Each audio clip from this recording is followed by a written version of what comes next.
probably ready. It's 4:30, sir, yes.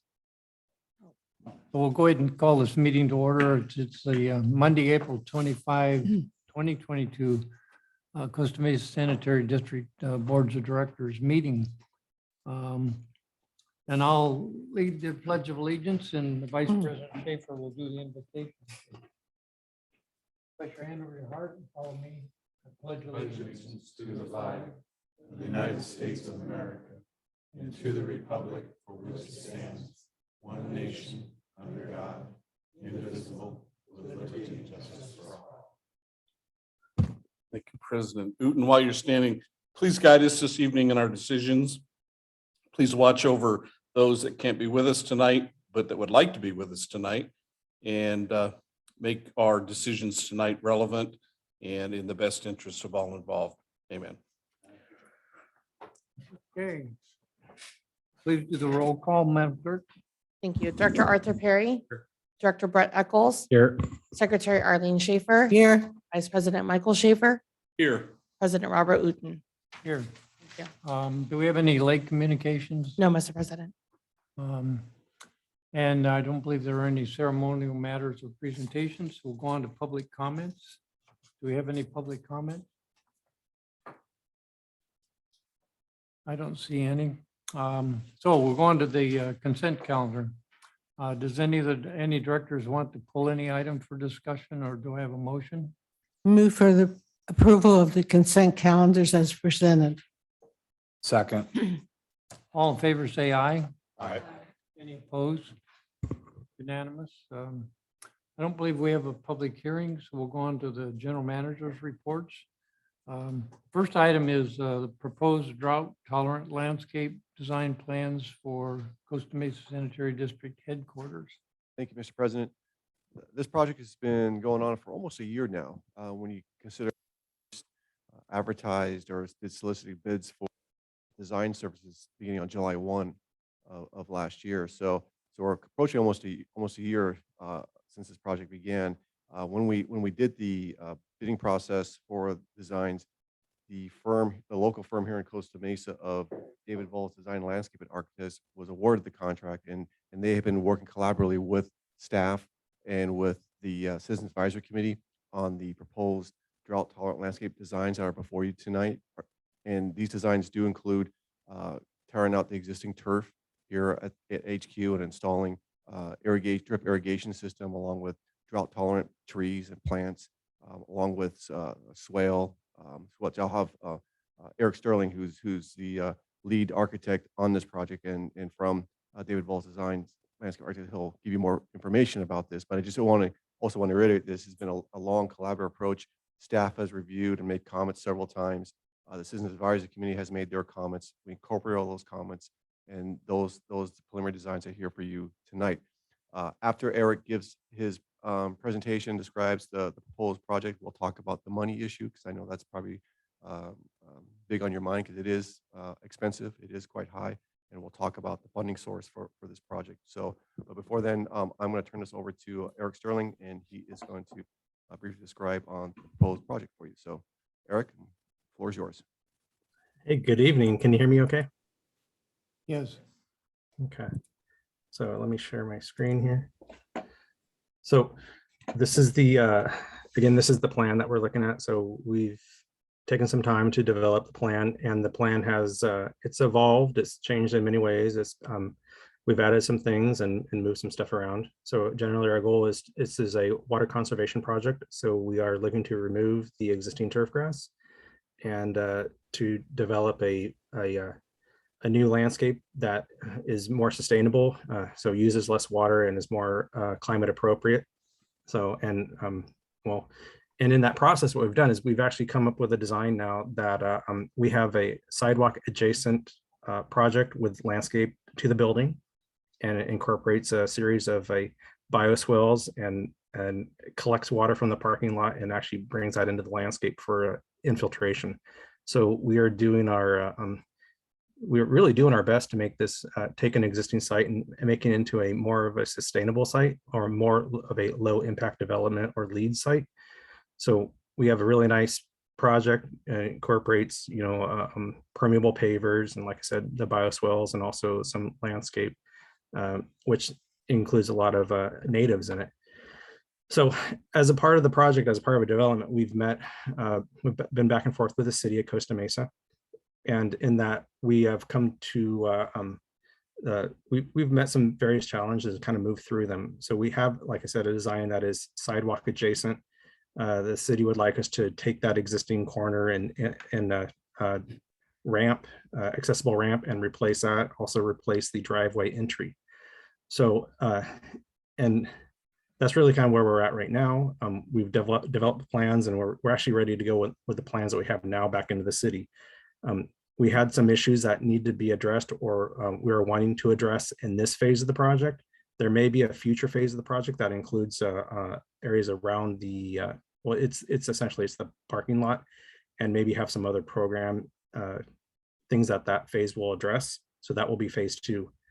But phase 1 of the project initially, it did not include the relocation of the existing sign, which would be the replacement of the sanitary district sign. It also did not include, so the sign is essentially the design. So if we're going to redesign the sign, that's something that we need to do, but we also need to structurally engineer the design. So the sign design is it's a fairly reasonable thing to do, but we also need to provide a structural calculation in that. In that process, if we're moving the sign, then we need to light the new sign. So there would be some electrical engineering upgrades in order to light the sign at its new location. We're also looking to provide some of the direction that we received was to provide uplighting for the existing trees, or the now proposed trees. That lighting would need to be a durable lighting, need to be something that cannot be easily vandalized, and would also require the upgrade of potentially an electrical panel, and basically it's a new lighting system. So it wouldn't be connected or part of the existing lighting that's there. So the lighting that is an upgrade. As a part of from where the project was to where the project is now, we are now asking our civil engineer to do utility coordination, to send out utility letters and work with those utility providers to relocate their utility equipment out of the now proposed sidewalk. So we'd ask them to move their utilities to the back of the sidewalk where possible. This is all kind of like in addition to what was the original contract. So that's kind of where we are now. The plan that you can see on the sheet here, this is actually the demolition plan here. I'll go back to the beginning. So this is our cover sheet that we're working through. So we have demolition drawings, we have some civil plans, and then we have our grading, and then our irrigation and planting plans. In that, we're also we're doing coordination with the city to locate and then identify the disposition of the existing trees. At this time, we are removing all of the existing trees that are on the outside of the building, that are on Polarino and on Red Hill, as well as adjacent to the existing building down Red Hill there. So those will be removed. Most of them are the wrong tree for the wrong site, wrong space. There is either existing trees that are too big, power lines overhead, or there are trees that are just too big for the site. So we have 2 ficus trees that we've identified on Polarino that fall actually on the city side of the right of way. You can see them on the right side here, or left side here. So these 2 trees are within the sidewalk. So if we're going to construct a sidewalk, those 2 trees are actually in the way. And then we have our eucalyptus trees that are along Red Hill. One of these trees falls directly on the right of way. So the city may say that potentially could be their tree. And then the other trees are behind the right of way. So we have to go through a process with the city to actually remove the trees. We are replacing all the trees with new trees, smaller trees, more appropriate trees, and some of the trees are even native trees. And then coming into this is our civil plan. So our civil engineer, his original scope for the project was to provide grading. He's actually done a lot more than that. So he's provided the this is the kind of a bioswale and infiltration trench that goes around the perimeter of the site, and then actually comes down here and then has an overflow that goes out through the curb there. So he's actually provided this for us now, in addition to that grading. You see the proposed contours that are also in there. And then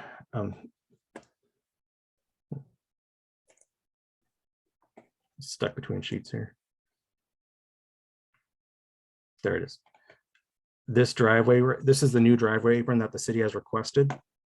So we've coordinated the replacement of the driveway with one that is standard, city standard, and as 2 code.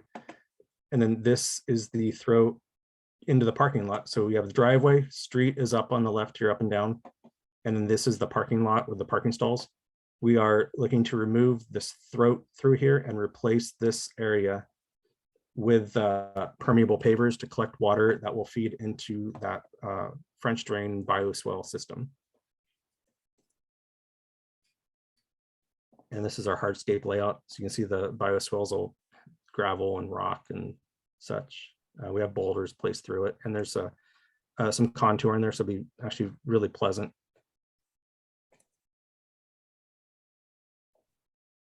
Our rock cobble and our boulder installation there. And this is our irrigation. Our irrigation is water efficient drip irrigation. We are not using any overhead irrigation. We are all using drip irrigation. So that's the most efficient system that we can use. And that'll help, that will be qualified for a water rebate, turf removal rebate, actually.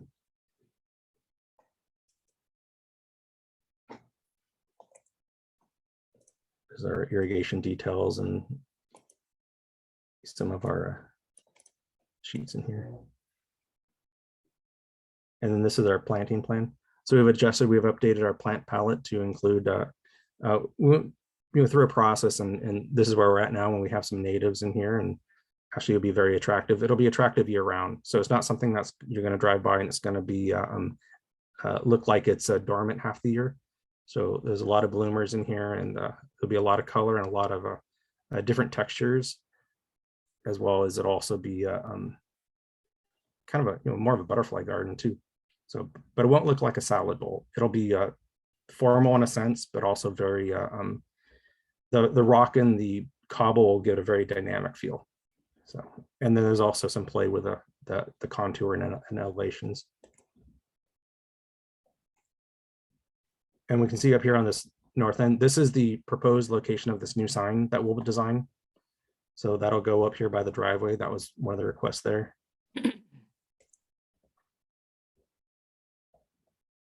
And essentially that's really it. So have any questions or? I do. Go ahead.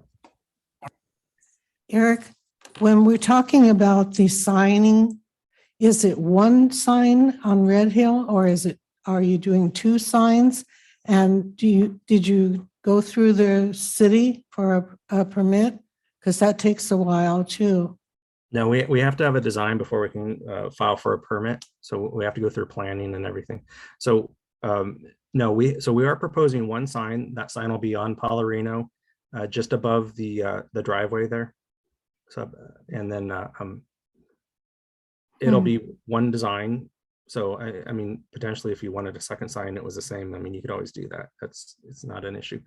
But we're proposing one sign, and that there'll be a design and elevation that'll go through a process with you to review and to select the design and to refine it. And then once we have the design, then we'll have it structurally engineered. So what I do is essentially I put the icing on the cake. So I design what it looks like, what that outside finish is, colors, and essentially what the design is. And then the structural engineer does the interior and the steel for that.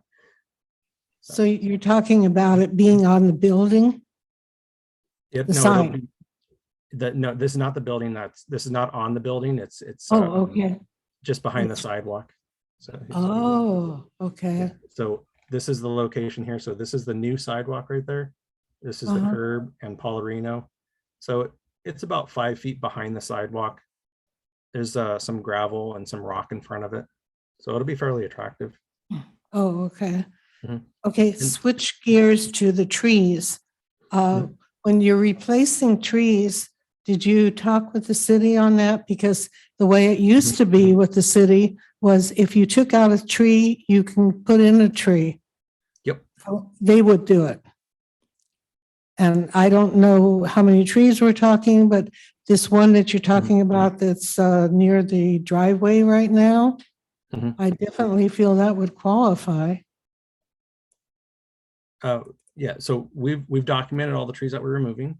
So we have 21 trees that will be removed. We're identifying the species and also the disposition to be removed, which is our recommendation. And then also our remarks, which include well, we try to be unbiased, but this is it's essentially our professional opinion. So some of the trees are, you see, some are labeled as inappropriate location and spacing. So some of them have surface roots, which are invasive. And then on the other side there, we have some that have overhead power lines, which are a hazard. So we do our very best to justify the reason for removing a tree. And then we are also including replacement trees. So you've been talking with the city on this? We've had initial discussions with the city, so we're actually looking to make our first submittal. It actually goes through the Parks and Recreation Department to they need to review each tree. How many trees are you talking about? There are 21 trees that we're looking to remove. The trees that are on the property are less of an issue than trees that are on the city side of the right of way. But the trees that are on the city side of the right of way, one is the eucalyptus tree, which is directly underneath the medium to high voltage power lines there. So essentially those trees are hat racked every year. So it's very unhealthy for the tree. It's an inappropriate tree there. It's also a tree that sheds branches. So the eucalyptus tree underneath the power line should be recognizable by the city as a tree that, yes, it should be removed. On Palorino, we have two larger ficus, I believe they're Ficus rubiginosa trees. So they're substantial trees with a lot of surface roots. So it would be difficult to pave anywhere around them. So essentially removing those trees and potentially replacing them with other species would be the ideal situation, most likely for this in the city's opinion also. So, yes. So time-wise, how long do you think before it will be before us again? The essentially, so Parks and Rec can take 3 to 4 months to review trees. That's what we have been told. Okay. So we get no preferential treatment from the city. So when they say something is going to take that long, we just have to take their word for it that may be how long it takes. Okay. So, yes. Thank you. Yeah, thank you. Just a couple questions. First, it was mentioned that the CAC proposed a couple of recommendation or changes. What were those from what we're seeing today from when they reviewed it? Those are recommended by the sanitary district or by the city? I'm sorry, the Citizens Advisory Committee. Yeah, those changes, a lot of more landscape changes, asking for more native plants, and yeah, so we were able to do that. So in some cases, we were able to select species that of the same genus. So in the case of Prunus caroliniana, which is native to say America, we changed to Prunus ilicifolia, which is native to California. So we actually went to a native plant. So okay, one is considered native. Yeah. Aesthetic recommendations. Well, Okay. not necessarily. They also recommend an infiltration system, a swale. So they added some more. Okay. Yeah. Gotcha. So the swale, the permeable pavers. All right, and then on the trees, so 4 of them are on city, so that would go through the Parks Department. Correct. And how long on the replacement? Used to know these things when I was on Parks, but what the replacement trees, your recommendation, what's the to get them fully grown, mature trees? Most trees, Time-wise? it could be, say 10 to 15 years. It depends on how big a tree gets or really what is mature. different species have different growth rates. So some of our smaller trees, they could potentially meet their maturity in say 6 to 10 years, I'd say. So Yeah, okay. And then on the sidewalk, you had said the city is recommending this. Is this goes on our property, not the city's, or am I off on that one? the sidewalks, the city does not want sidewalks on your property.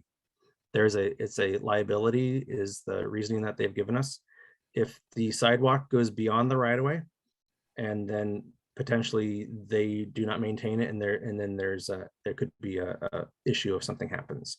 So the city would like the sidewalks to be curb adjacent and occupy 100% of the right of way.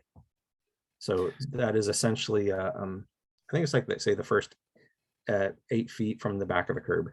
So, and which we had the option before of the meandering walk. So we were trying to provide some more gracious curves to really kind of help separate the sidewalk from the street, and something that was more aesthetically pleasing. The city would just like to have the new sidewalk be within the right of way.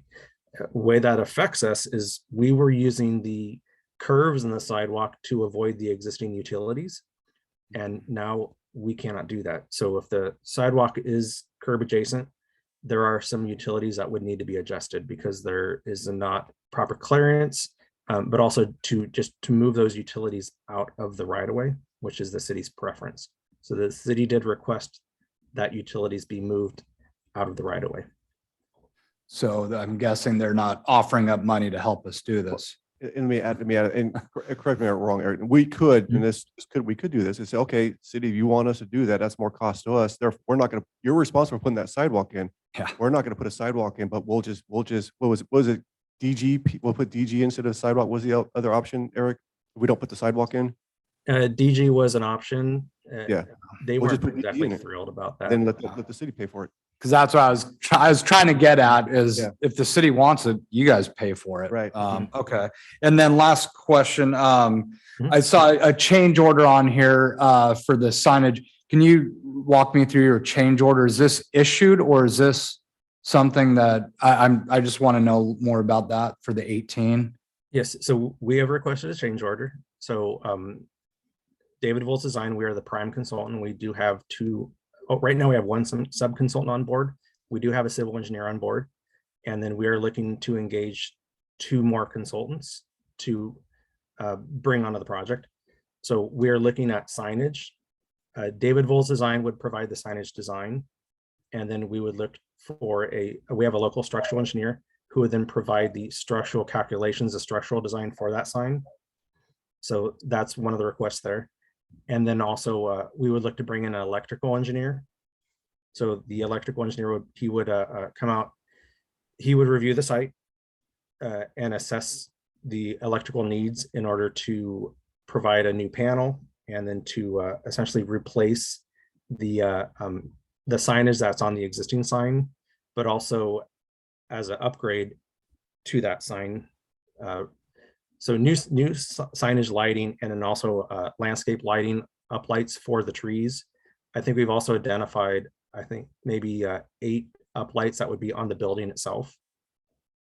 So it's not just the signage lighting, it's really more than that. But it's also really kind of looking at the electrical panel. And then also in the future, if there is a phase 2 and we look at the parking lot, so we're guessing that you'll have a phase 2 at some point. Board director. Parking lot lighting, he I would do be able to need- do that assessment to see if it would make sense to combine the 2 into 1. Or so do we pull electrical from the parking lot lighting, or do we do electrical from where the existing lighting occurs now, which is a separate panel inside the building, which is probably what we would not do. We would want to connect into the parking lot lighting for the landscape lighting. Right. And board, I do need board approval on this change order because it does exceed my authority. According to our code, I have authority to approve change orders of 10% of the value of the contract or $15,000, whichever is greater. Obviously, this is greater than $15,000. So tonight, if you're okay with it, I do need your approval. And once I have your approval, if I get your approval, then I'll issue a change order to. And then I lied. It's a follow-up on this signage thing, and then I'll be quiet, but I understand the drought tolerant and all that, the landscaping and the trees. Why are we replacing the sign and then adding on electrical that's not even included in our budget and all this? What are we looking to Eric, if you can do? correct me, I think, the sidewalk that the city's recommending is closely approaching the existing sign. Is that right, Eric? That is correct. Yeah. Yes. So if we do nothing with the sidewalk, the sign goes away. The need to do anything to our existing sign. The sign, yes, would need to go away if we do nothing. On the plan you see here, this dark hatch area here, this is the existing ramp. And then Yes, pretty this good. double dash line is the right of way. So the concrete flat work or back of the ramp, which is needed for that, it's the Caltrans standard detail. I'm sorry, you probably couldn't see it on the screen. Let me share my screen here. Okay, so this dark hatch area right here, this is the existing ramp that is we're looking to remove. And then this line here that has a double dash in it, that's the new right of way. So we need to extend the new ramp all the way, the back of it has to go all the way to the right of way. It's a Caltrans standard detail. So that essentially cuts off half of the landscape to the sign. And that puts our grade up to the sign essentially at a 1-to-1 slope. So if we were to try to keep that existing sign in that location, number one, it would conflict with our bioswale and our French drain around the perimeter. And then number two, it would have a 1-to-1 slope from the new paving up to the bottom of the sign. So you would actually see its footing. So we call that probably unattractive. Gotcha. Okay, thank you, Eric. Hey, Eric, can you, I didn't bring my glasses, so this list of trees, I think it's like your second plan. And my system doesn't let me enlarge it for my weak eyes. Can you bring up the list of the 21 trees you're taking out? Oh, yeah. Yeah, let me pull it up. Okay, so this is the list of trees. Okay, so they're primarily melaleucas, ficus, eucalyptus trees, Yeah, right? there's 2 Washingtonia robustus, 2 which Mexican fan palms, which are not native. Right. And also an invasive species. And then there's 2 queen palms. Oh, the Washingtonia, those are Mexican fans. Correct. Okay, so I have to tell you, you may not know this, I'm an insurance agent, okay? My real world.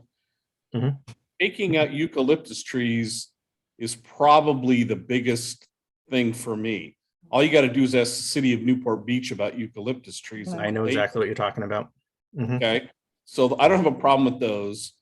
I definitely don't have a problem with ficus trees because when I sat on the Parks Commission, that's all we did is take out ficus trees because they're root invasive. So those are okay. The melaleucas are non-native, correct? Yeah, they're Australian. They're Australian. Okay. The biggest thing with melaleuca is they're messy like crazy. They drop all that stuff, right? Which can be an increased hazard on any kind of walkway or driveway from melaleuca. Yes. Is that the theory basically that you're using on these 21 trees? That's because that's kind of the city's deal. More or less. And also the melaleucas also occur underneath power lines. So they're right up against the neighboring building there. And there is an overhead power utility line with power lines. Yeah. So it is a Okay. maintenance issue. And All right. that's difficult to get in there because you're asking a guy to get in there with a cherry picker of some sort and then be between those power lines and the tops of the trees. Yeah, absolutely. So, yeah, Um, in a rather inaccessible area. So, The one thing you haven't mentioned yet, and maybe this is a vestige from when I was a parks commissioner, the city requiring us to plant trees somewhere else. They used to have a 3 or 5 to 1, I don't remember what the ratio was. Yeah. To trees elsewhere in the city. Do we have that included in here? No, not yet. So they haven't requested that quite yet. So what we are providing, because this essentially is private property. Let me find the sheet. I remember correctly, replacement trees can be had pretty reasonably. I mean, there are organizations that love to give trees away. Correct. So we're not looking at a huge, I mean, it's money we're gonna have to spend, obviously, but there are ways to mitigate some of those costs for the replacement trees, correct? Yeah, it's usually between $250 to $500 a tree. So it's not ridiculous. And if you work with volunteer organizations, like one that we work with is the Wyland Foundation. So yeah, so they do look to plant trees in parks and stuff. So I know the city of La Mirada recently planted 1,000 trees to offset carbon emissions caused by the 5 freeway expansion. So yeah, we would actually be more responsible in that in selecting trees that are more appropriate for site specific to a location. So sometimes what gets overlooked is they put a tree that doesn't like to be in turf grass, like a California live oak, where that's a tree that doesn't want to be in grass. So we look at every situation. We're not gonna give people Washingtonian palms anywhere, right? No, we would not. In fact, that would be an invasive non-native. So no. So And that I was- may be on a restricted list now. I was told once that palm trees aren't really trees anyway, they're weeds because they don't contribute to the carbon dioxide replacement or whatever it is, so. They're not a beneficial tree, but they're if we did want to use a palm tree, there's a native palm tree, the California fan palm, which is California fan palm is the native. filifera. Yes. Thanks, so you know your trees, bud, thanks, I appreciate it. As you can see on the screen, though, we're removing Mhm. 21 existing, but replacing with 26. And all the Mhm. trees that we're going to the Parks and Rec, Eric, I think it's 4 trees, I think we're asking to remove. So it's not all 21 trees we're telling the Parks and Rec to remove. Gotcha. It's 4 trees. Like It's just the 4 of them. Yeah. Yeah, just the 4 that are the right of way. Mhm. Okay. Scott, Any other board questions? or- what would you anticipate the total cost with the increases that we're asking for? What is Okay. that, where's that put us? So, and I'll have Eric chime in, but we're looking at probably about $450,000, Much? 450,000. So total cost, which yes, it is a big number. However, you also take into consideration the funding source we're using this money for. We're using the district facilities revolving fund. And if you're familiar with that fund, it's a very strictly restricted fund that we can use. It's very limited how we can use that money. That money is generated from generating fixture fees. And the purpose of using that fund is whatever, we have to use it on new sewer projects, but those projects have to benefit the entire community. You can't, for example, put a new project on the west side using facility revolving fund because it only benefit the west side, not the whole district. So it's very restricted. So in the past, we've used facility revolving funds to purchase like this building, purchase the 19th Street old headquarters because it's for the entire district. That's where we believe that this is appropriate use of the funds for this project. We have to spend the money. We can't just keep accumulating money, right? We have to spend it. We can't give it back to the ratepayers. We have to spend it. This is an appropriate, we believe is an appropriate way to spend that money. What should we have in that account? Let's see, and according, it grows on a monthly basis. At the time I was presenting this staff report, we have almost $360,000 in there right now. We budgeted $150,000 for this project. We have another $160,000 available in the fund. So there's enough money in there for this project. How much is the rebate coming back to us? The rebate is anywhere between $10,000 to $20,000. That's all. Yeah, it's not as much as I thought either. Who's that rebate from, the city or the county? No, that's from the water rebates I think from MODOC. Oh, MODOC, I'm yeah. sorry. I'm sorry. So we get rebates for installing the drip irrigation and tearing out the turf. We get rebates. on How that. much have we spent to date? How much have we paid? Right now, the only time we've paid is for David Wallace Architect, and it's less than 20,000 right at this point.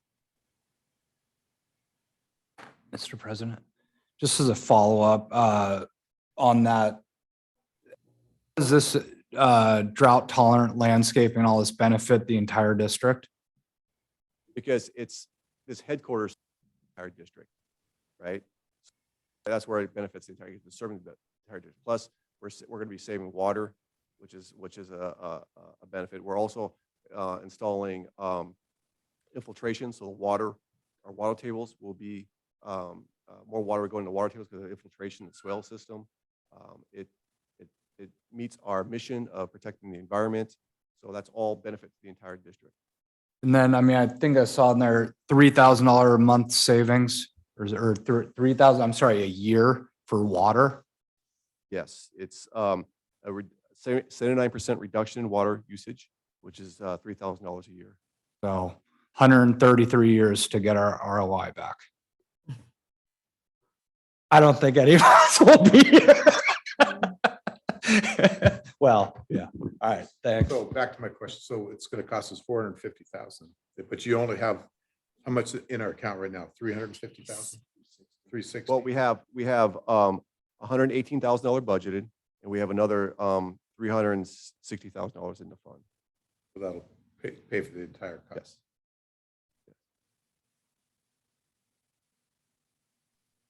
Any other questions from the Can I board? just get, I'm sorry, Bob, can I get one clarification? I'm still a little about the sidewalk thing. So the sidewalk, and I understand curb adjacent, that's what the city's requiring, or not requiring, but recommending.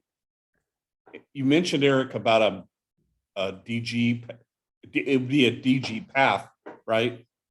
Mhm. Aesthetically, a DG path could be done. The DG path would not be curb adjacent, first of all, correct?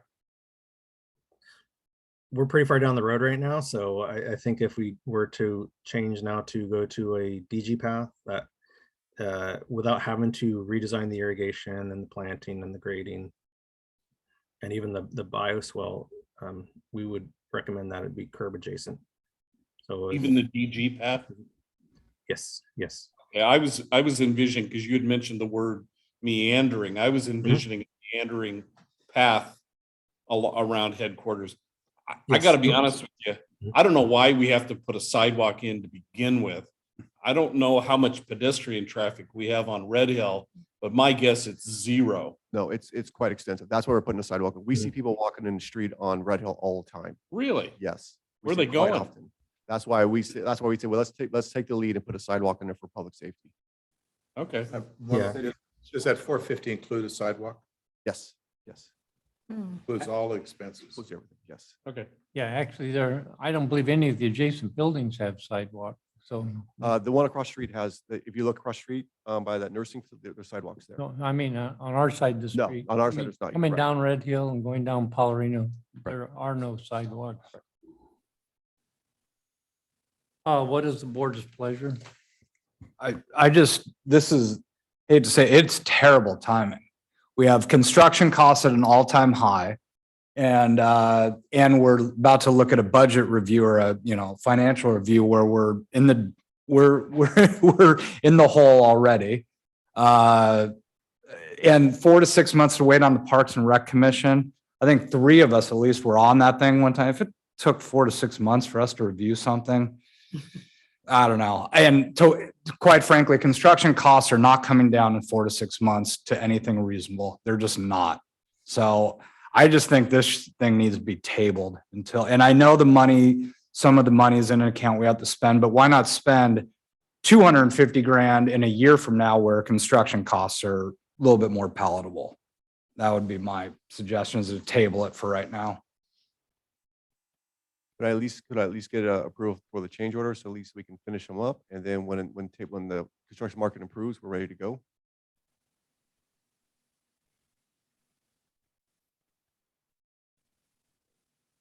I'm not quite sure I'd like to table it. I think we should proceed with it as long as we've already budgeted the 150,000, and we're going to use the remaining balance from the fund. Art, can you talk into that? I can't hear you. We've already budgeted the 160,000, right? 150. 150,000, and we already had the money in the other account to pay for it. Yes, I'd have to come back to the board and request that transfer. I think we need to proceed with it, but I haven't talked to anybody about it, so I don't know how everybody else feels. I think the first order of business is, if we can get a motion for the project, and then we can deal with the change order. Maybe the reverse is appropriate, or maybe none of the above is appropriate. Right now you have a motion to table in front of you. If there's no second, then you Oh, proceed I'll- on to the next. No, I'll second that motion. Motion to table? Yes. He made the second, Brett made the first, and Bob made the second. So all in favor of tabling this project? Say aye. Aye. Aye. Any opposed? No. So it's tabled by a 3-2 motion, 3-2 vote. But where do we proceed from here? Well, can I get direction from the board, at least finish, we can get approval of the change order, so we can finish the designs, and then we'll have it ready to go. So when. I'll move for the approval of the change order. I'll second it. Can I ask a question? Maybe this is a question for Eric, but the change order right now, let's say we revisit this in a year from now. Mhm. Will that change order almost be irrelevant at that point because they're gonna have to redesign it anyway? I mean, I'm trying to understand the change order, I guess. The items in the change order are added services. So that's essentially like you would now have electrical design ready to go. And then you would have a new sign design and you would have the structural engineering for that sign, which on that one part, as long as code's not going to change this year, so that'll be fine. So it would also be ready to go. But if it's okay with what I recommend is Mhm. continue proceeding where we go through the poll planning, the Parks and Rec, and we'll get everything done, and then we just table it until the construction market improves. If that's what the board told me to table, we'll table it. But at least let's get through the whole process so it's shovel ready when the construction market improves. When do you anticipate coming back with for approval again, like 6 months, or when do you? When the construction market starts to improve. So if Director Eccles says it's going to be a year, then it might be a year till I come back. But at least when I come back in a year, everything will be done. We'll have the approval from the Parks and Rec Commission. We'll have all the designs done, construction done, and it's shovel ready to go. And then all we have to do is transfer the money, and then we can do the biddings, and then go out and construct the project. I just don't, I think you need to come back on a certain date to revisit it again. You know, Sure. I can, every 6 months, I can bring it back to you and to give you an update. Here's where the market is. Board, yes or no? You still want to keep it another 6 months? Okay, we can do that. Yeah, that would be my recommendation, Okay. come back in a certain period. And I agree with Director Perry, just, Yeah, we could get a study session update in 6 Yeah. months from now. And yeah. I mean, Mark and I could almost answer where the construction market at that point will be. Yeah, But, I think yeah. that this study session item before we got. You know, because but he needed approval for the I know, design. but I just felt that So way. we have a first and second on the design. We haven't had a vote yet. Well, I'd like to amend the change order to eliminate the lighting. I personally have re-landscaped my yard and I put in light, my wife put in lighting. If this is a conservation project, I don't see any logic for having this building's aesthetics enhanced by having some lights on trees. And that's almost half of the change order. And the signage design, the structural engineering costs and whatnot, I don't see why that can't be addressed, when or if this project, when it comes back, or if it comes to fruition. Well, I think what they want to do is get it approved and go through the city process and have it all ready to go. If you want to eliminate that, that's a possibility, but Yeah, I think we need to proceed with whatever the amount is. well, Design. is that correct that if we approve the change order in some fashion, then then we would start through the city processes with it? We would complete the design, includes the structural and electrical improvements that need to be made. And then we would present those plans to the city, as well as the removal of the plants, the trees has to go to the city. Yeah. There's two departments. We have to go to the planning department and the Parks and Rec department. So we coordinate with both those departments, get their approvals. And then once everything's done with approvals, we'll shelve it and we'll monitor the market, and we'll come back 6 months, look at it again. If we get your blessings, then it's all ready to go. We can just Yeah, go out to bid. So we're ready to go. So we don't have to delay anything. But then- Well- Then at that time, you could take out the lighting. yeah. Well, If that's it. does the city, this is a preliminary design. We have not approved the project. We've delayed the project. Will the city still go through with all the approvals? Probably. They will? Yeah. Yeah. I don't Yes. know. Yeah, Okay. they will. You're approving the project, you're just delaying it. That's what you're doing, right? You're tabling it. Because you're waiting for the construction market. to Yeah, we're not improve. approving the project. at this point. Yeah, we're tabling, well, sorry, go ahead. Yeah. Well, it's semantics, maybe, and that's what I'm trying to figure out, but the city, will the city be told, that this is a fully approved project? They can't. Oh, they don't care. Oh, okay. Well, you all who have been in the city process. And Mr. President, because I want to follow up on what you said about the lighting, what we save our $3,000 in water, we start lighting this place up, aren't we going to remove that savings and just add it to our electric bill? They're energy efficient lightings, so they don't produce a lot of energy. They're not high volume energy lights like you think of. They're very low volume lights. I mean, I'm kind of along the lines of, at least I think President Uten's thinking, approve the change order, but remove the lighting right now. If we're not in favor of, I'm not sure I'm in favor of the lighting, period. But Yeah, I honestly don't see the necessity for it, but Well, we're just approving the city, the design phase, but we're not spending any money, right? Right. What I'm seeking right now is to give me authority to sign approve the change order so we can complete designs, complete the the planning and review process with the city, and everything be done ready, shovel ready. That's what I'm asking for. well, I'm not sure it's appropriate, but Yeah. my phone keeps telling me that I think we should remove the electrical project. see, that's my point is we could be shovel ready, go to the city. But if the majority of the board doesn't want the lighting in there anyway, why pay a lighting electrical on the change order? But we'd still have the lighting for the sign.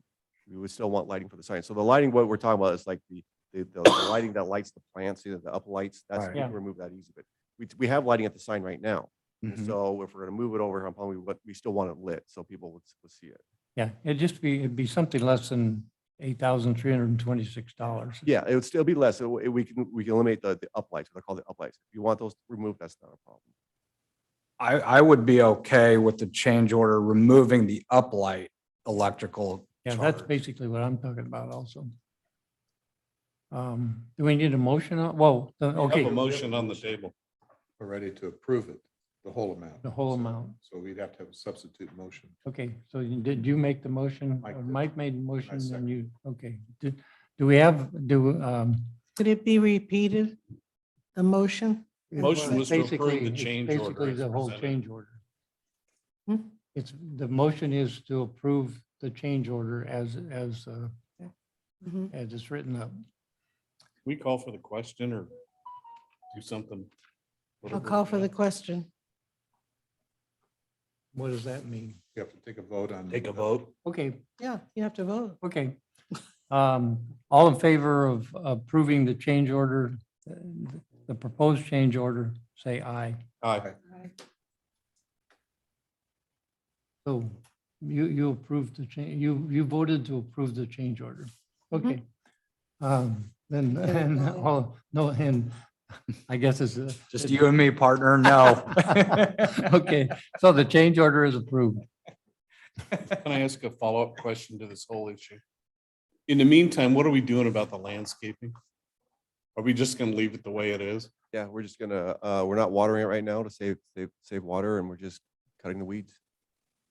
Cutting the weeds. So when certain residents call me, and I've had several calls, just tell them we're waiting to get approval or waiting to. Yes, we're waiting to get approval. And we're just like, we'll just do minimal maintenance, So we're gonna maintain the blight is what we're gonna do. It's just, That's just, there's no response required from that. Well, we're going to do it irrespective. It'll take six months to get through the city. Let's go to the next item. Okay. Okay.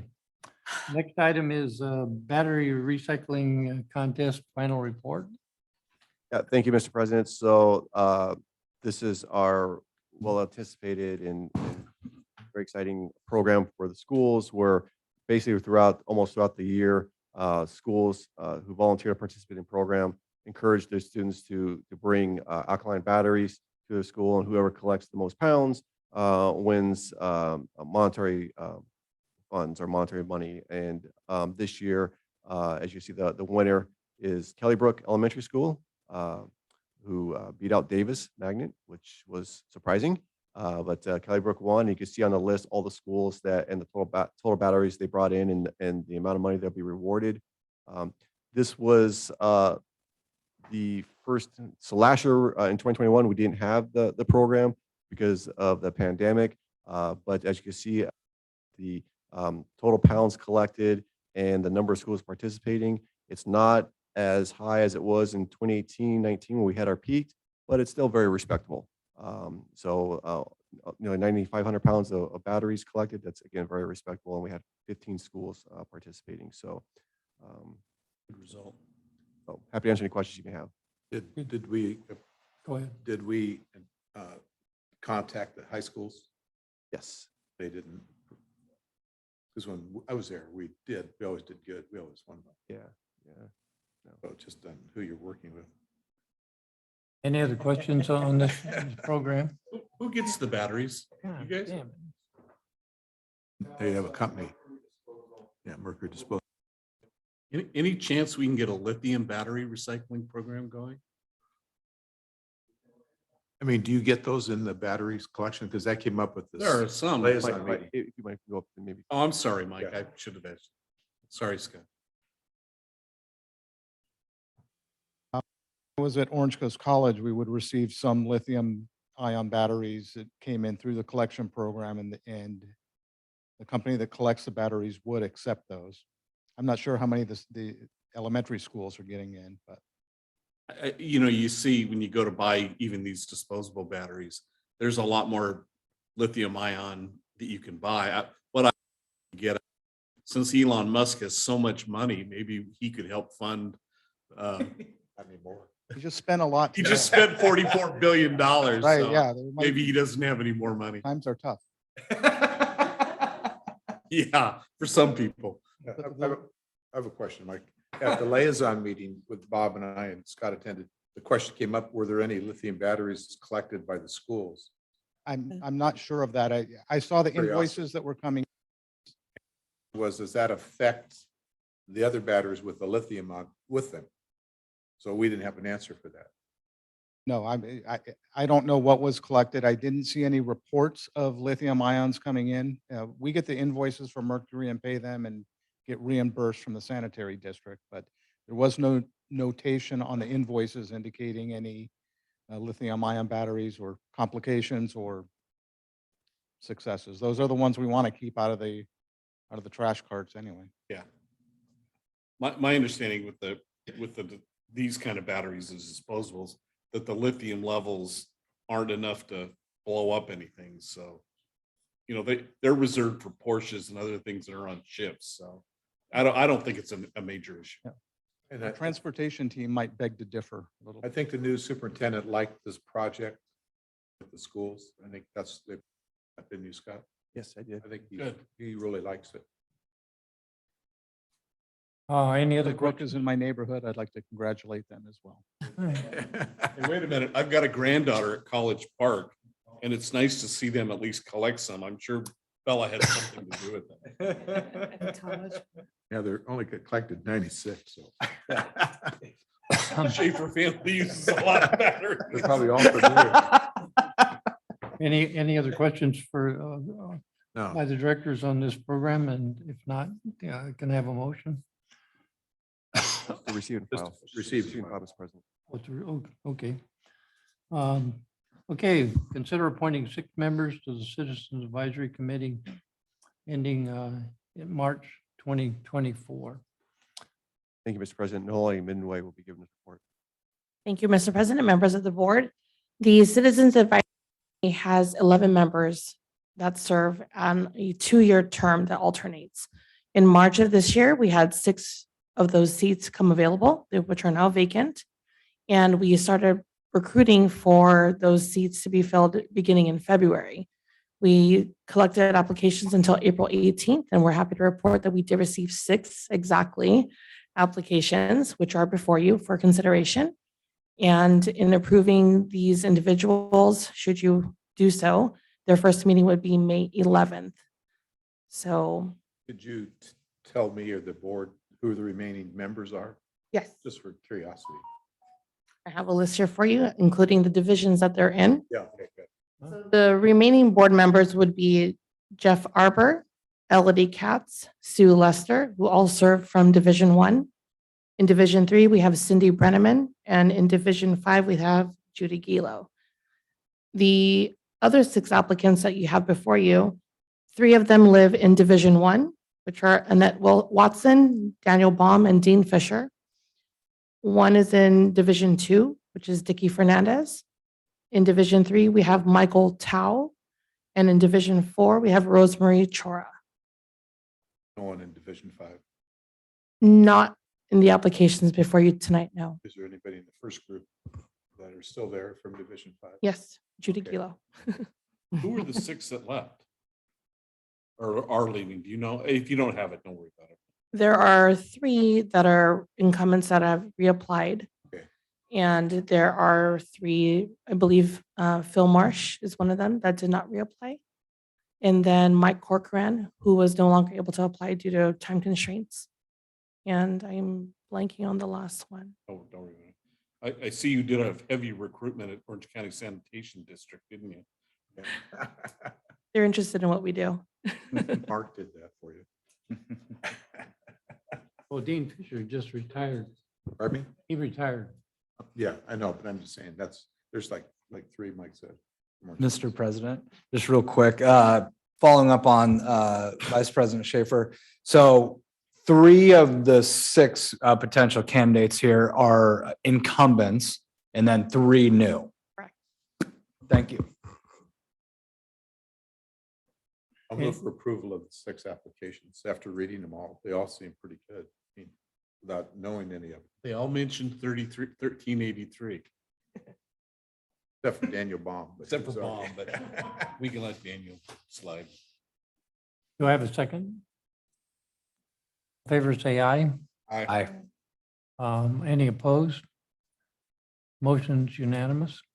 Number 4,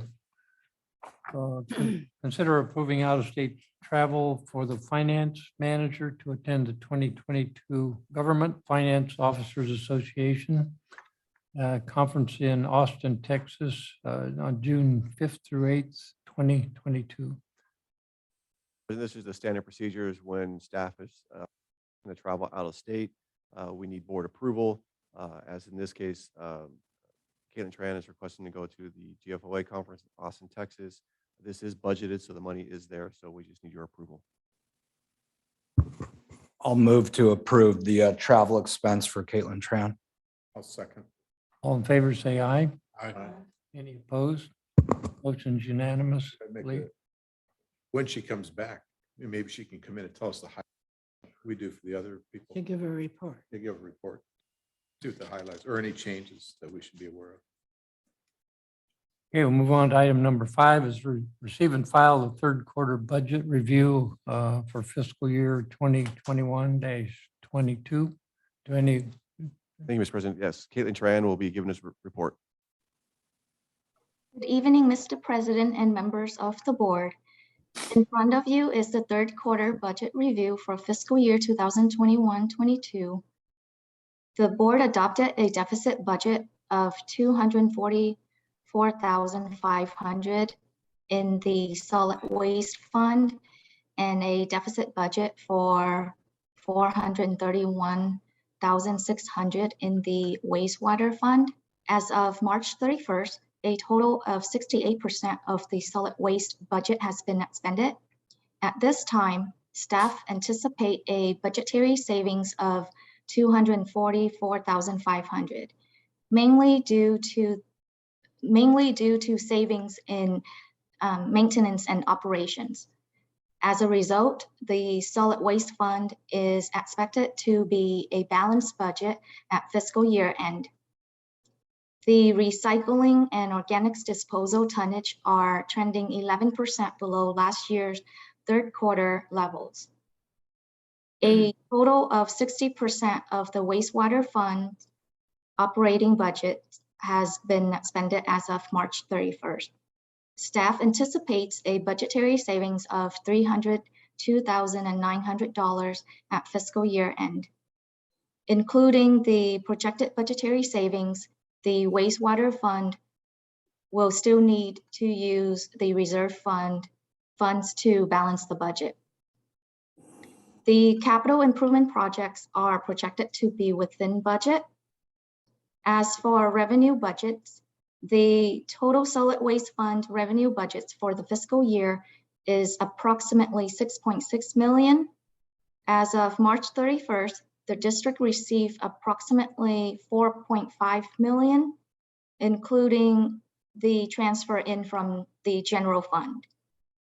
The total wastewater fund revenue budget is approximately 6 million. As of March 31st, the district received approximately 4.1 million. The district received a large portion of the assessment revenue in April, which will be included in the next quarter budget review. Please see attached report for more detailed analysis. And that concludes my report. I'm happy to answer any questions you may have. Any of the directors have questions? That 4 million was from the county, from assessments. Is that correct?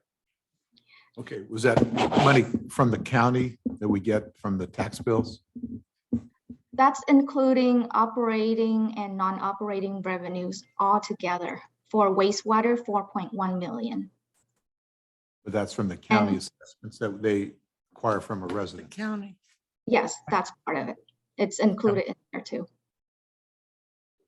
But you haven't seen the big, I mean, the tax deadline was last week, I think. So how long does it take for the county gives us our money? I believe we already got the money deposited. I think it was last week. So the county pays us that quick, Caitlin? Yeah, there's, I guess. I saw the money in our account. So. Wow. Is there more money coming? That's Mike's question. Yeah, really. Where do I sign up? Do you anticipate more money coming? I'm serious. That'd be Or, I mean, is it just from delinquencies? Yes, and then for receivable, we received in July. That's the last, but it's very minimal. It's like 1% of what we submitted in July. Yeah, thank you, Mr. President. And thank you, Caitlin, for putting this together. I just want to make sure I have it straight. As we know, we budgeted deficit spending 244. So you're saying we're going to balance that out through a savings of 244 on the solid waste? Yes, based on my projection right now, I'm projecting it will be balanced. And then wastewater, again, deficit 431. So you're anticipating that only being in the red by $100,000+ by year end projected? Yes. Okay. Well, I can just say wow and thank you to you and your team and the entire team of the Sand District, because if that comes true, that will make me a very happy camper. So great job. Thank you. Okay. This is the receive and file item if there are no further questions. So on to item number 6, receive and file 2022 annual performance measurement report.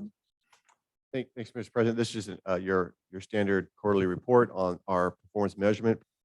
And why we say the first quarter is we do it on a calendar year, not a fiscal year. So that's why there might be some confusion where you see in the staff reports, the third quarter is on the budget report, third quarter strategic plan, but then it's the first quarter performance measurement. Because we do it on a calendar year, thinking that it'd be easier for the public to understand. That's just kind of simplify it as well. That's what we're doing. So this is your first quarter for 2022, your annual performance report, and happy to answer any questions you may have. Do any of the board members have questions? Mr. President? Yes. And Scott, want to go through every single one, but when I was comparing this to our last performance, looks like almost everything improved. Is that a fair statement? Yes, okay. Definitely. And then the couple of the red items or things that we may have missed were I think customer complaints due to missed pickups, things like that, Right. which we all know about. So again, another good news story from where I sit, constant improvement and mostly all green. So great job. Question. I know the E-mod's gonna hang on to us like a wet penny for a little while. I think that'll go down next year because it's every 2 years, I believe they do it. So Yeah, it should yeah. go down next year. I know I haven't seen the injury numbers that you have of your injuries. It's not what it was a few years ago, so it's definitely improved. Well, the big E-mod for us was the guy falling off the truck or whatever. That was a few years ago. Yeah. Yeah, so it should go down next year. Okay. Will it be below 100? I don't know, but it'll definitely go down. Promise? No, I can't promise you. That's all. My question remains the same as in the past. We talk about cleaning the entire system, but we report the quarterly results, which, it says the outcome is, it's gonna meet the target goal. But we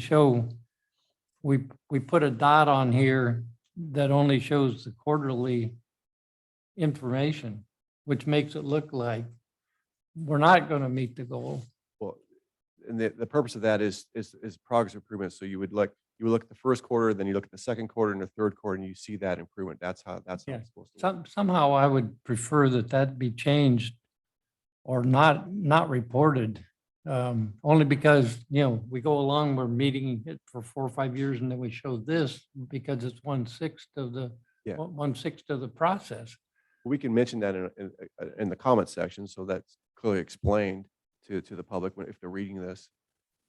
Well, even if you put the other quarters in there, it would show that we're headed in the right direction. I don't, and the very same concern or question is on the pump station maintenance. By reporting a quarter of the year's data, it shows. Yes, but again, yes, it'll be low in the first quarter, but if you look at the second quarter, it should go up, third quarter go up again. Again, it's showing that we're making that progress. So if that's unclear, then maybe we need to make that more clear in the analysis part of the report. Yeah, or not put that, not put data that does not represent what the previous 4 years' data represents. Yeah. You do that data? Anyway, Who does the data processing? Staff does. You know, We all do together. I know, I know what you're talking about because, but I had to work at reading, the explanation and whatnot, but graphically, it looks disastrous. Anyway, I hear you. So I'll answer those questions if somebody asks those questions. We'll send it to you. I'll forward all calls to you. Yeah, both of them in 50 years. No, okay. Let's see, what is this? Is this a receive and file? Are there any other questions? Okay, we'll go on to the last item of the general manager report, which is receive and file the 2020-20 strategic plan progress report. Do any of the directors have questions on this item? If not, we'll deem it received and filed and go on to the engineers' reports. And would that be you, Mark? Yes, President Newton, it'd be me, Mark. For the sake of brevity, I'm not going to go into a lot of detail in my report. I'm going to mention a couple of things. One, I want to thank you for your support last Monday afternoon and evening, as you heard from our general manager, is that Edison was installing a new pole on Newport Boulevard. Their auger went completely through our 8-inch sewer pipe that serves that west side of Newport Boulevard, just north of 19th Street. I don't know if you guys are familiar with the Sandpiper Motel Hotel area, but it was right in front of that. So we got informed by the city inspector that Edison damaged our pipeline. I think that was about 12:30, 1 o'clock. By 1:30, I was out on the site working with Edison, our crews, and we actually got an emergency contractor on board, and they effected the repair. And they had sewage, I'm going to say, cleanly flowing through that pipe by 7:30, 8 o'clock Monday night. And then by 11 o'clock, they were completely backfilled. So that went quite well, I thought. Working with the general manager, our plan is to, once we've totalized all of our costs and expenses and get receipts from our contractors, we'll invoice Edison for the work that they caused us. So that's the first thing. Second thing on my, yes. Before you move on, I'm not familiar with the Sandpiper Motel. I mean. You drive by. I wasn't either, but now that I've spent so much time, I can tell you exactly where it's at. Now, remember the deal we had, Alan, a couple of years ago with Caltrans and that light pole? That took forever for Caltrans to accept the responsibility. Remember you had to do a lot of work to get our money back, right? You'd have to sue them.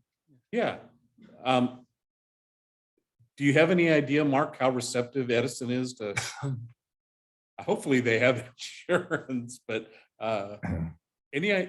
what's your gut? I'm gonna say I don't know how receptive they will be. Staff seemed to think, when I was talking to Edison staff on site, he gave me the reference number for their project and blah, blah, blah. So we know what to put on an invoice to Edison. He gave me who their managers are and where to send everything to. So I suspect this is a usual occurrence for them. What I don't know is what's their percentage of time do they reject these claims? So we'll have to wait and see what happens with that. I'll be curious to see if they try to come back and say, well, you didn't tell us that pipe was there. I mean, they have dig alerts and they have all that stuff they should have known. So, Well, but they're responsible for asking Dig Alert to come out. exactly. Yeah, it's too obvious. Anyway, thanks, Mark. Thanks for the good work. Yeah, my guess is we're going to be, when we're all said and done, we're going to be somewhere between $30,000 and $45,000. I'm not exactly sure what the final cost is going to be. I'm hoping it's less because I will say that the contractor is pretty effective at getting this thing repaired. Great. Second item on my engineer's report is I'm happy to announce or mention to you that President's Pump Station is completely finished. We still have a couple little nitpicky things that we have to work out with the contractor from a punch list perspective. And we're going to have the electrical contractor. He's going to come out and provide some electrical training to district staff. There's little things like that we have to work out. But my plan right now is to close out this project next month. And my hope is that we will be bringing an item before the board for approval to formally close out this project. That concludes my report, but I'm happy to answer questions or discuss any items that were in my engineer's report. Good job. Is that project online right now? The pump station has actually been running for several months now. I think we started up just before Christmas. So we've been using that station. It's been operating very well. The overflow is now in odors. Knock on wood, have been decreased odors since we started operating the station. I'm hoping that carries into the summertime, but I've assured the neighbor that we will be working with them if there's still odors affecting their barbecues, summertime barbecues. Is that the one on the Right on the right. It's the one that's on President's, not the one that's uphill on National, I think it is. Guy that had the wedding or Yeah. something, right? in the Yes. middle. Yeah. Now, the most important question, Mr. President, is the access to Canyon Park. Yes, that's Oh, what- yeah. Yes, it's been pretty much since, I'm going to say, fall of 21. We've had it open. There were times where we had to have a few hour shutdown for, you don't want concrete trucks and mountain bikers and dogs and stuff walking through while we have concrete trucks and mixers and trucks and everything. But other than that, I think since the fall, we've had it closed down about 4 times for about 3 to 5 hours each time. That's really good. Item number 2, Mark. Okay. What I want to ask you for today is approval to reallocate funds from one project to another project. We have 2 projects that experienced unknown conditions. The first project is our West Bluff Pump Station rehab. When we started talking with district's maintenance staff about doing maintenance work, we realized that that station didn't have what we refer to as a reversing motor controller device. Looking at how we would have to install that and what would need to be done. And then with the electrical that we're going to have to upgrade to when we install 2 new submersible pumps to meet the NFPA 70E standards and the NFPA electrical requirements, we realized that we now have to install a second panel at that station. So working with our consultants, I gathered prices, and it looks like that station is going to require an additional 200,000, which wasn't budgeted. It turns out that our second station, Avamore Pump Station, we started looking at that project, and what we realized when we started working on it in earnest, I guess I'll say, is that number one issue is portion of the pump station is outside of the sewage easement. And so we're going to have to acquire easement. I've been working with legal counsel on that issue. I have yet to meet with the property owners. The second item is rather than put the force main up between the houses, blow out fences and deal with, I will say, a community issue there, we're going to install the force main in the street and go up to a manhole that's 1 block over. And what we realized when we started designing the project is we built a retaining wall. I'm not sure how the wall got there, but someone put up a wall, I think it was us, to keep the hillside from coming down on our pump station, and they built it a little bit too close, and so we're going to have to remove the wall to replace the force main. So we have 2 projects where we didn't realize these issues occurred. Turns out that the Avamore Pump Station has 200,000 in its budget. And so what I'm asking, or I'm going to be requesting of you tonight, is if you would allow me to take that 200,000, move it over to the West Bluff Pump Station budget so I can continue with that project. Then that one's even. We've put a hold on the Avamore so far, and then what we'll do is I'm in the process of looking at next year's capital budget and the year after capital budget, and I'm trying to, I will say, defer projects and move projects around so that I can balance next year's budget and still do the Avamore force main as well as the Geisler force main next year. There is one other project that we've been talking about, and this is just a side note. I guess I'll be going over this with our general manager and our finance manager in some detail when I'm finished. But there is another project you may or may not have heard about, or you may not remember because it was 2014 or 2015 the last time it was discussed, is a stationary standby emergency generator for the Harbor/Wilson pump station. We were talking to staff, and that pump station is in risk of overflowing within an hour if we lose power at that station. And we do not have, I guess, fixed generation at that location. So if staff's here during the day, we can typically get a portable over there, get it plugged in and get it running. But our concern is what happens if it's on a Saturday or a Sunday when staff is out. In talking with staff, it appears that that's really a critical station, probably should have had a generator installed. And indeed, RBH started, or our past district engineer had started working on that, running into some issues with property owners not wanting to grant easements and work with us on siting a generator.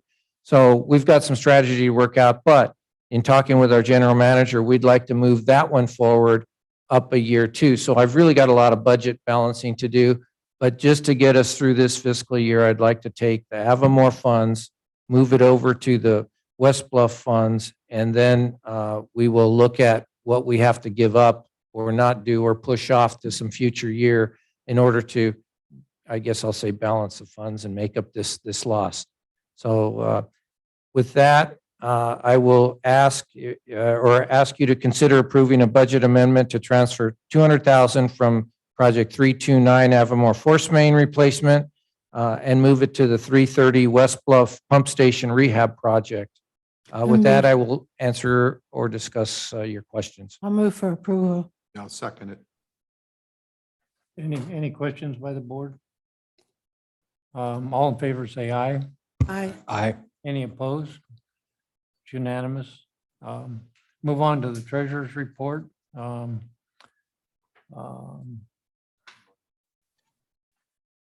Mark, okay. Thank you, Mr. President, board members. Good evening. This is your quarterly review of your investment portfolio. Markets, as you know, have been pretty volatile over the past a few months. Today, the Dow closed at 34,039. It had started off initially, it was down more than 488 points following Friday's very large drop of over 900 points, but then it rallied back to actually close at up to 38. On the year, the Dow's down 6%. During the month of March, the Feds did increase the Fed funds rate by 1/4 point, and they are projecting, or analysts are projecting, that there will be 11 more rate hikes between now and the end of 2023, with 6 of them occurring this year and 5 occurring next year. Each of those individual hikes are at a 1/4 point. The markets have built in about 10 of those rate increases. Although recent talk is that with inflation where it is today, they might look at a little bit more sizable increase than just a 1/4 point each time they meet. So stay tuned on that one. Looking at your portfolio at March 31st was earning 0.764%. That was up from 0.665% at the end of February. Rates on the types of investments that we can invest in, we're seeing those now start to increase as well. Many of our securities do have a call feature on them, and as the rates were dropping, we would see those call features exercised and have to give those back to those securities and invest them at a little bit lower rates. With the market now turned so that the rates are increasing, we're not seeing those federal agencies exercising their call options on those securities. And so we're probably going to be holding those securities now until maturity. Because of that, our market value is going to continue to be below water because we do have a buy and hold philosophy. We don't churn the portfolio. We're not looking to buy, sell, and incur a lot of excess fees unnecessarily. We buy an investment at the time that is good for the district, and then we'll sit on that investment until it's either called or matured. During the month of March, we did have 2 purchases in the portfolio. We bought 2 5-year federal agency securities, one farm credit at 2.350% and one home loan bank at 2.600%. Those rates are much greater than we have seen in months past, actually probably pre-pandemic rates is where we're actually seeing those.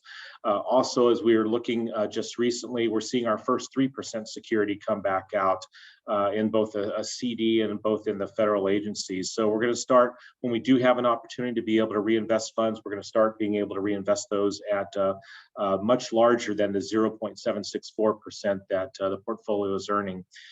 So we should start seeing your average interest rate go up over time. With that, that's the quarterly look at your portfolio. I'm happy to answer any questions you may have. If I have a question.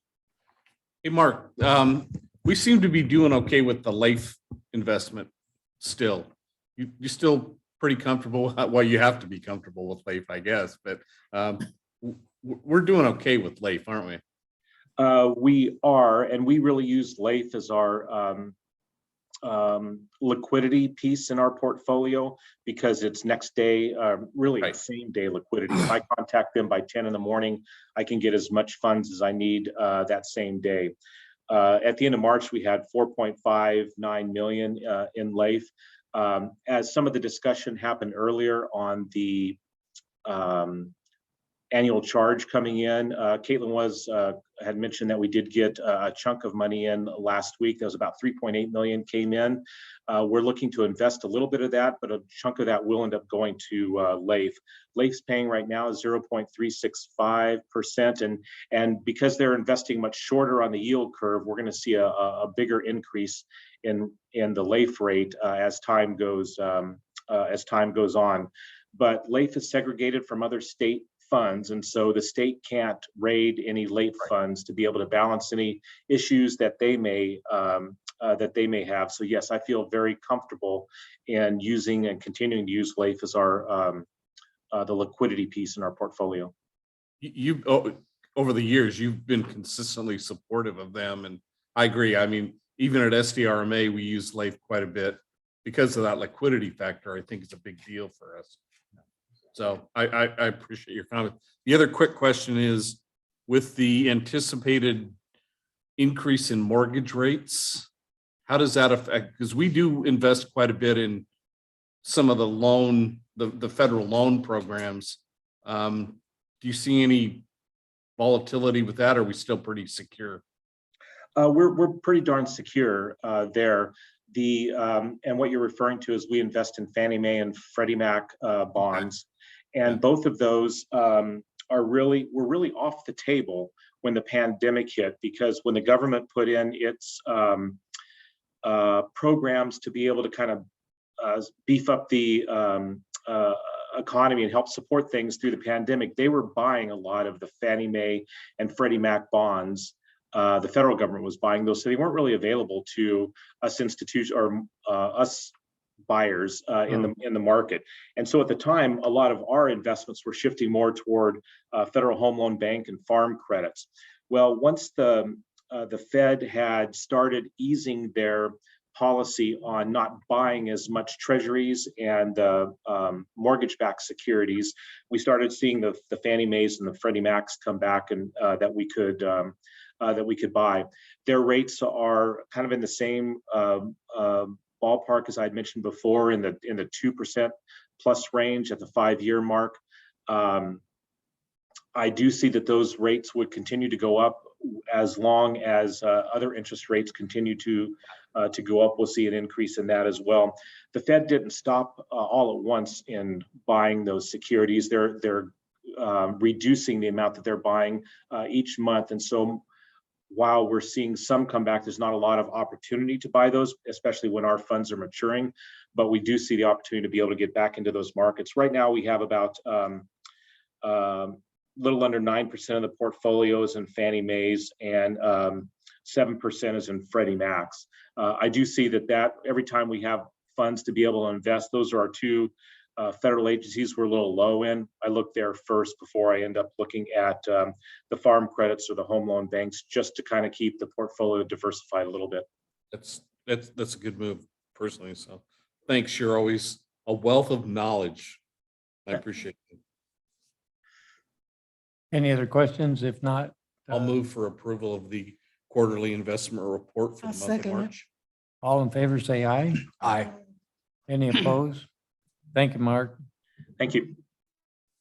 Okay, attorney's reports. Consider adopting resolution number 2022-958, authorizing remote meetings. This is a standard item on our agenda.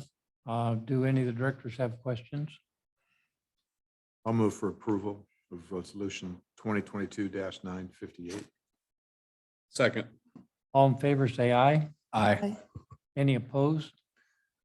Second item under attorney's reports is consider adopting ordinance 2022-134, adding chapter 3.04 to the operations code, reflecting the change to the district's electoral system from at-large to by-division elections. Do any of the directors have questions on this item? No, I'll move approval. Do Who you have any said this? comments on that, Alan? Do you have any comments? Thank you, Mr. President. This is basically a housekeeping measure to have a ready reference so Yeah. that you have the history and legal background on how the board chose to switch to the by-district electoral system. It's provided that all those facts and law are memorialized in the operations code so that the person in the future can unravel the facts and law that got us to that place. It's not meant to provide any new requirements on the system you adopted by resolution, and it's provided so that you can implement future maps by adopting a simple resolution with a map attached. So unless there are any other questions, that I would recommend approval of the ordinance. I've got a question. Just the small revision of the map we just did a month or so ago, are we ratifying that with this as well, or? No, you're not. That's already been done. It doesn't affect. I thought. This is just a housekeeping measure to show what the resolution's all about and the authority to adopt the resolution and the map by resolution. So this protects us from legal issues going forward, and then we could amend those maps based upon census data in the future and things like that. Okay. Absolutely. And it's just to give a history of how we got here, basically, so that 20 years from now, we can figure it out. Those who are still here. Can figure it out. I'll second Arlene's motion. to approve. Oh, okay, all in favor, say aye. Aye. Any opposed? Motion passes unanimously. Thank you. Local meetings, we'll go on to local meetings. I attended Orange County Sand District meetings. Basically, we met with management, a group of us met with management pipeline. We did not get what we wanted, but due to safety concerns, I think it was appropriate decision that we not be able to modify that project.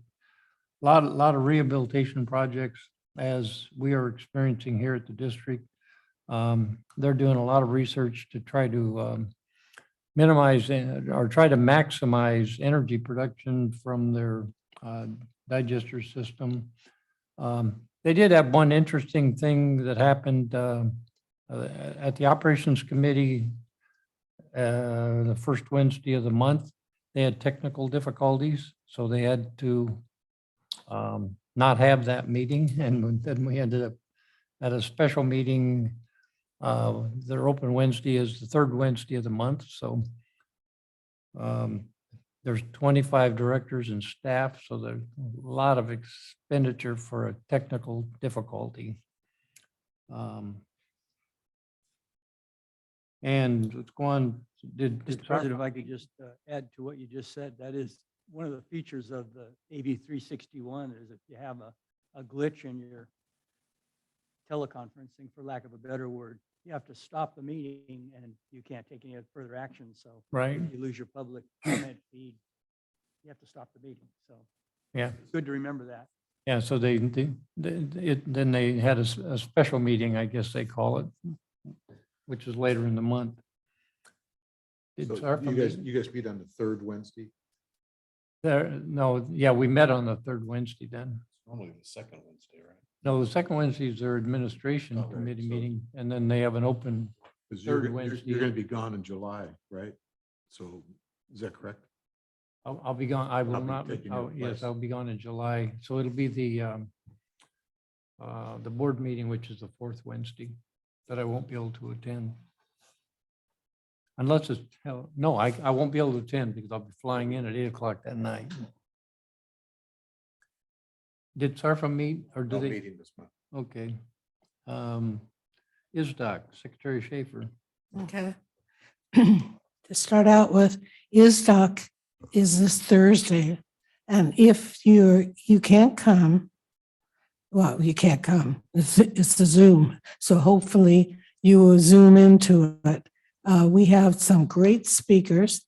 We start out with our CEO from Orange County, which is Neil McCormick. And then he is also bringing along his finance director, which is Rick Woods. And he will be talking a little too. And then we have a highlight of a meeting we always do, and that is our own CEO, which is Scott. He will be giving a presentation about CS, about us and all the involvement, which is good. I've kind of put this, I was program chair, so I kind of put this off to almost the last part. of different people that had different special districts. So we'll be having that, and then we'll have somebody new to be announced too, that will be in the business aspect of it, that has joined us. So try to tune in if you can. It's 11:30, and it's this Thursday. And then also, you've all received where I've been going to different meetings, and I just wanted to tell you that I was up in the board meeting in CSDA in March, and then I also was in Finance Committee in March. And aside from that, if you have any questions or want to talk about any of the items, I'd be glad to. Also, what else do I have? Oh, you should have in front of you, or at least at home, Chris Palmer's brief. He does a great brief. And if you look at this brief, you can see all the events that are going on and that you have the chance to be part of it if you want to be.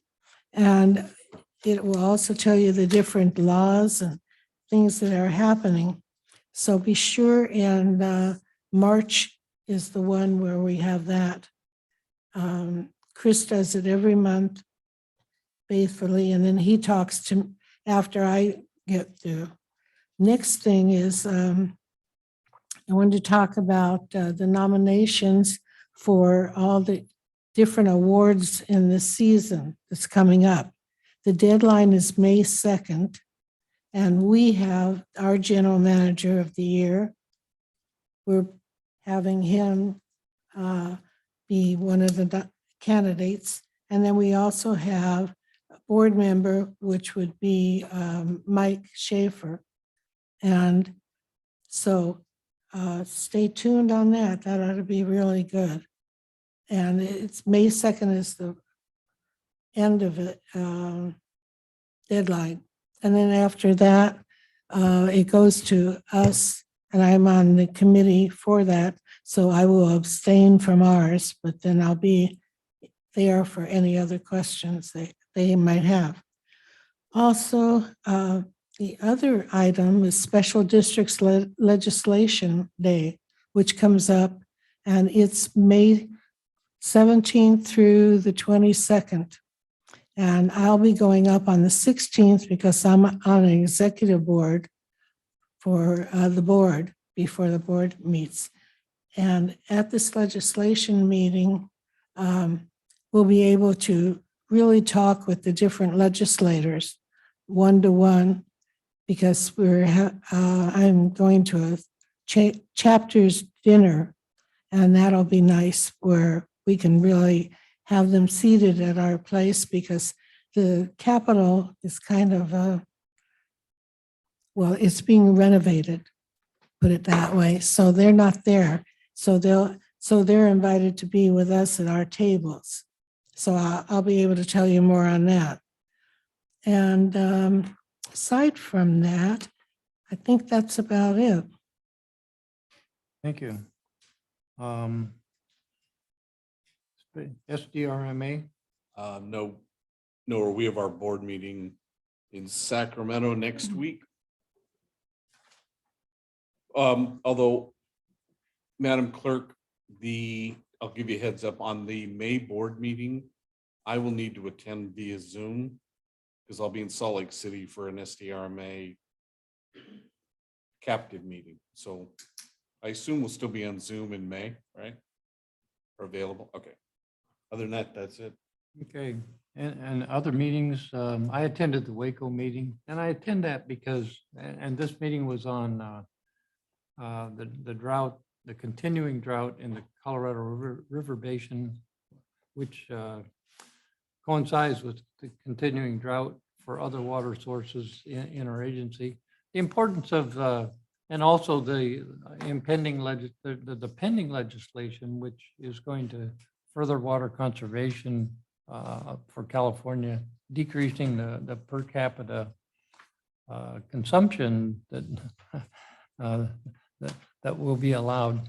And that affects the districts as water conservation, as droughts are extensive, water conservation behaviors became embedded, so they generally don't change. So if it's a short drought, then our behaviors go right back to our old uses. But so continuing water conservation means less water in the sewers.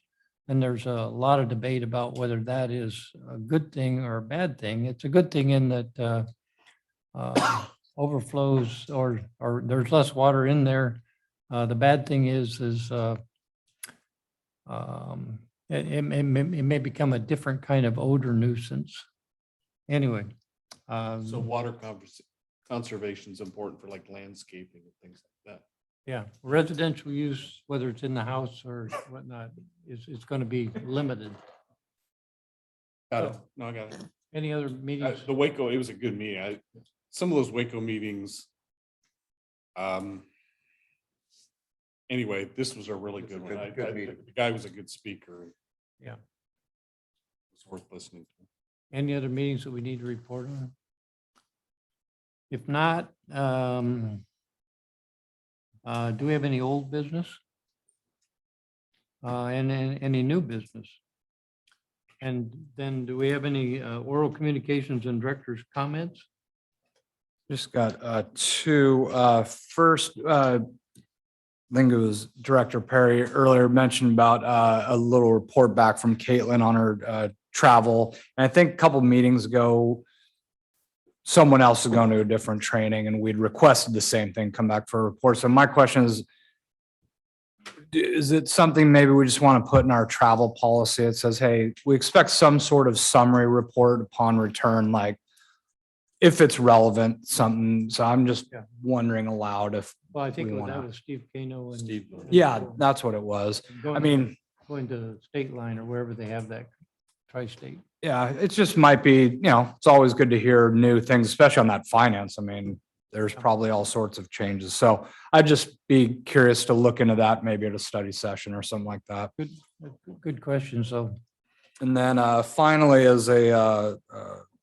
I'm conflicted as a board member here and as a taxpayer in general, and we talked about inflation, construction costs and everything like that. Well, real life example was OC Sand District headquarters had a major project at their headquarters that has been planned for a long time. And as a contractor, it's not good for me because they wiped out big chunks of it. My contract got adjusted. So my point being is we are not the only ones scaling back due to the climate out there with construction costs and inflation and everything else.